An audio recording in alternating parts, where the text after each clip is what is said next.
Halo teman-teman, kali ini DG akan melanjutkan alur anime Sakamoto Days episode 9. DG menyarankan agar kalian menyempatkan diri untuk nonton anime ini secara langsung karena dijamin kalian pasti puas dan tentu saja memiliki pengalaman nonton tersendiri. Tapi jika kalian gak ada waktu, maka mampir ke sini adalah pilihan yang paling tepat. Karena DG dengan senang hati akan menceritakan semua kisahnya untuk kalian semua. Sebelum lanjut ke inti cerita, buat kalian yang baru saja menemukan channel ini, ada baiknya untuk subscribe dulu. Jangan lupa juga untuk menyalakan notifikasinya, agar kami semakin semangat untuk menghadirkan konten-konten terbaik buat kalian. Oke, langsung saja. Persiapkan diri kalian and enjoy!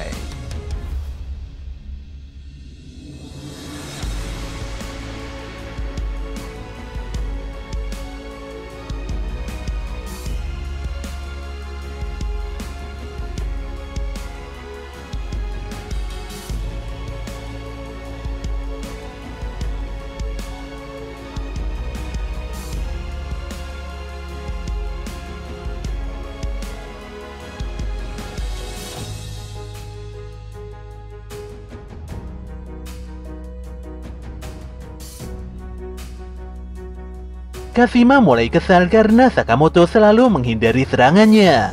Dia pun memaksa Sakamoto diam dan segera menyerahkan nyawanya. Jelas saja Sakamoto tidak sudi. Dia bahkan mengusir Kashima pergi dari tempat yang sangat berharga bagi Shin ini. Namun Kashima tidak mau pergi. Dia sangat yakin kalau perebutan lab ini pasti akan membawa dampak terbaik bagi masa depan industri assassin. Kashima lantas meremehkan kalau Sakamoto merupakan halangan kecil yang mudah disingkirkan. Sambil mengeluarkan senapan di mulutnya, Kashima sangat yakin Shin pasti sudah dibantai bawahannya. Sakamoto pun segera menyumpal dan meledakkan senapan di mulut Kashima dengan sebuah pulpen. Lelaki itu benar-benar tidak terima jika anak buahnya diremehkan seperti itu. Di sisi lain, Shin sangat berterima kasih atas bantuan Heisuke. Heisuke pun besar kepala dan mengira kalau dirinya adalah pahlawan penolong yang sangat hebat. Kemunculan Heisuke membuat Seba nampak waspada. Namun selama bisa mengetahui lokasi Heisuke, Seba tidak akan gentar sama sekali. Di sini pemikiran Seba mulai buyar setelah menyadari bahwa peluru memantul Heisuke sangat berbahaya. Seba lantas mengaktifkan kamuflasenya, dan dia terus berlari sembari bersembunyi. Hebatnya, Heisuke mampu mengunci Seba hanya dengan indera pendengarannya saja. Tanpa diduga Seba menampakkan diri, dan hal ini justru membuatnya jadi target empuk Heisuke. Namun Heisuke malah terpukul karena Seba melontarkan pipa tajam yang dibungkus dengan jaket kamuflase. Nyatanya jaket tersebut bisa membuat benda apapun jadi tidak terlihat agar memudahkan dalam pertarungan. Walau Heisuke tidak berkutik, namun dia tidak menyerah dan menembakkan peluru memantulnya hingga mengenai bahu si Seba. Sayangnya perlawanan Heisuke terhenti karena Seba lebih cekatan dan berhasil melukai tubuh sniper tersebut. Namun demikian lagi-lagi Heisuke tidak mau menyerah begitu saja. Sakamoto dan yang lainnya telah menganggapnya sebagai sniper kelas atas. Dia benar-benar tidak ingin mengecewakan anggapan tersebut. Pemuda itu lantas bangkit sembari menerima satu butir peluru yang dibawa oleh Pisuke. Dengan cepat Heisuke memasukkan peluru ke senapannya dan kemudian kembali menembakkan peluru memantulnya. Seba sempat khawatir kalau tembakan Heisuke bakalan mengakhiri nyawanya. Namun nyatanya, peluru Heisuke malah merusak splinker atap bangunan hingga menumpahkan banyak air yang membasahi seluruh tubuh Seba. Detik itu juga Shin langsung melesat dan membanting kepala Seba ke lantai. Akibat serangan dadakan tersebut, Seba pun nampak kecapean dan KO di tempat. Tak selang beberapa lama terjadi ledakan yang membuat Shin dan Heisuke nampak kebingungan. Nyatanya, Kashima telah memasang sistem penghancur bangunan untuk berjaga-jaga jika laboratorium ini ketahuan musuh. Tentu saja ini dilakukan untuk menghilangkan seluruh barang bukti yang ada. Lab pun akan hancur dalam waktu 20 menit. Tapi bukannya khawatir, Sakamoto malah keluar-keluar bahwa dia hanya perlu waktu 5 menit saja untuk mengalahkan Kashima. Dikarenakan Kashima menyombongkan senjata di tubuhnya, Sakamoto lantas mengeluarkan pensil, stiker, dan pamflet yang biasa digunakannya untuk bertarung. Lelaki gendut itu menghindari tembakan Kashima. Dia lantas mengeluarkan isi pensil mekanik dan melontarkannya pada Kashima bak peluru tajam mematikan.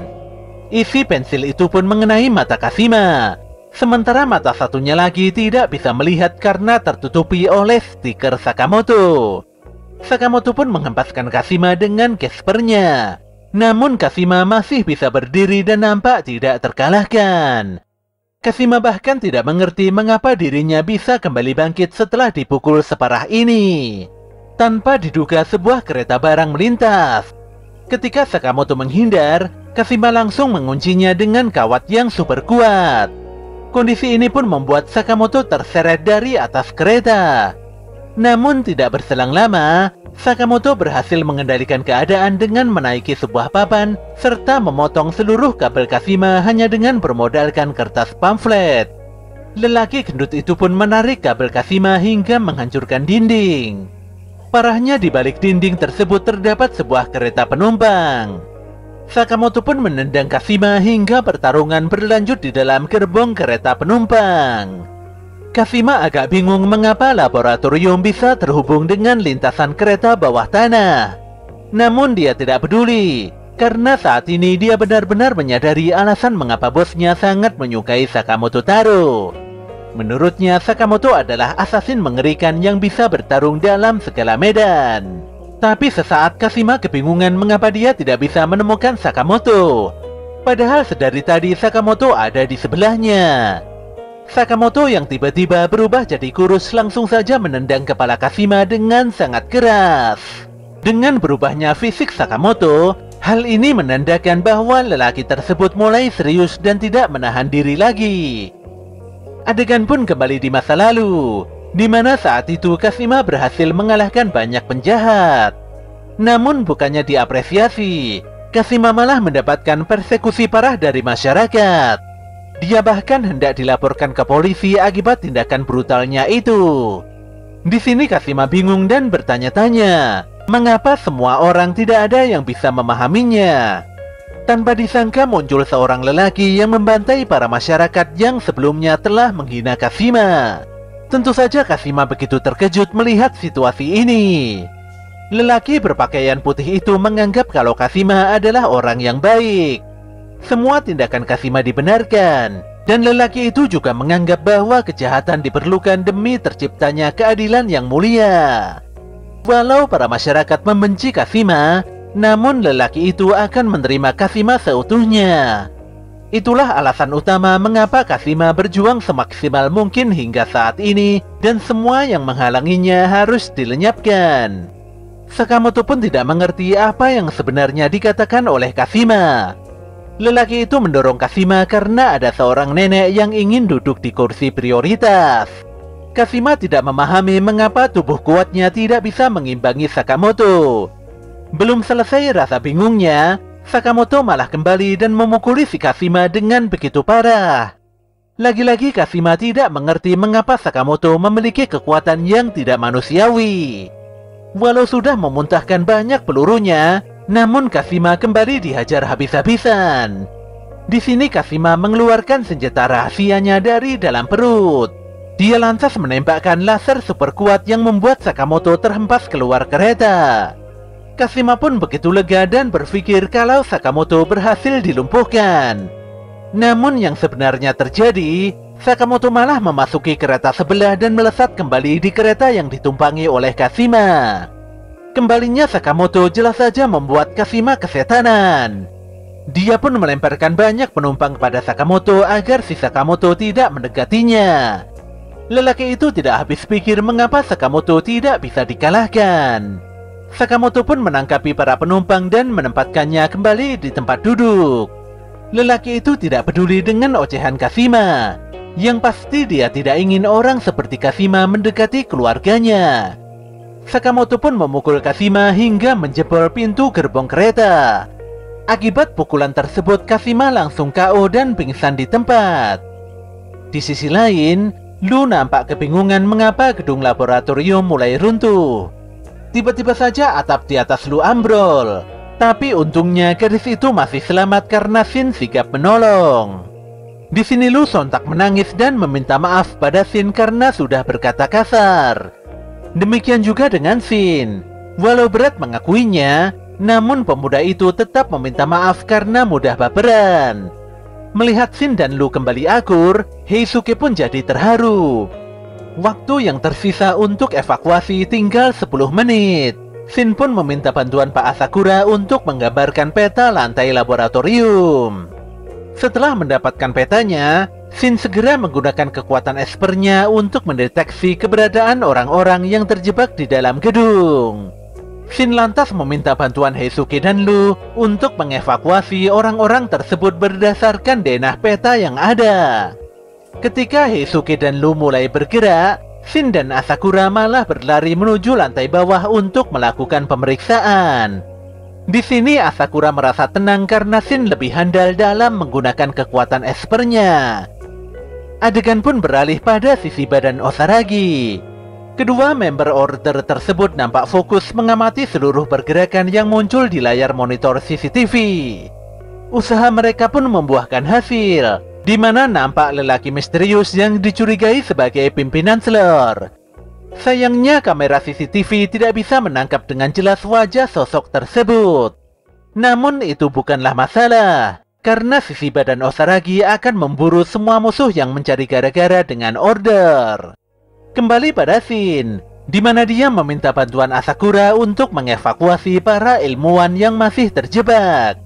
Pemuda itu pun terus berlari hingga menemukan seorang lelaki. Awalnya semua terlihat normal, namun suasana tiba-tiba mencekam ketika Shin menyadari bahwa sosok lelaki itu bukanlah manusia biasa. Lelaki berbaju putih itu melihat Shin dengan tatapan tajam. Anehnya, Shin langsung tercabik dan tersayat parah setelah merasakan hawa pembantaian pada lelaki di hadapannya. Dia pun mulai berkeringat dingin. Saking takutnya Shin tidak bisa menggerakkan tubuhnya sendiri. Lelaki tidak dikenal itu pun melewati Shin begitu saja. Dia juga menyampaikan salam hangatnya pada Sakamoto, dan jelas saja hal itu membuat Shin sangat tersentak. Ketika Shin berusaha menoleh, lelaki berpakaian putih itu menghilang tidak berbekas. Tentu saja hal ini membuat Shin sangat penasaran tentang siapakah lelaki tersebut. Menjelang sore hari, semua orang berhasil dievakuasi di tempat yang aman. Para ilmuwan pun sangat berterima kasih karena Shin sudah menolong mereka. Shin pun begitu lega, karena para ilmuwan sudah tidak ada yang merendahkannya seperti dulu. Pak Asakura lantas mendekati Sakamoto dan yang lainnya. Lelaki itu sangat berterima kasih pada keluarga Sakamoto karena mereka mau menerima Shin apa adanya.